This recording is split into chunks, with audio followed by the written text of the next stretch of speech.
بسم اللہ الرحمن الرحیم نحمده ونصلی علی رسوله الکریم اما بعد۔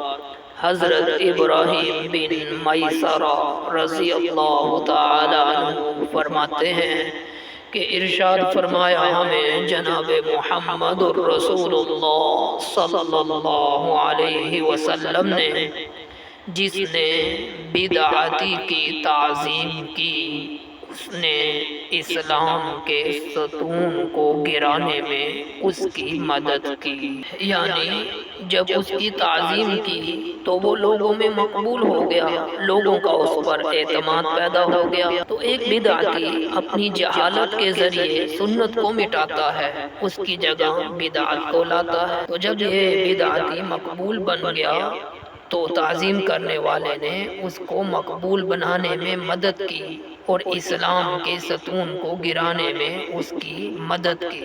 اللہ رب العزت سے دعا ہے اللہ تعالی ہمیں حق والوں کا ساتھ دینے کی اور ان کی تعظیم کرنے کی توفیق مرحمت فرمائے، باطل اور بدعتی کا رد کرنے کی توفیق عطا فرمائے۔ وآخر دعوانا ان الحمد للہ رب العالمین۔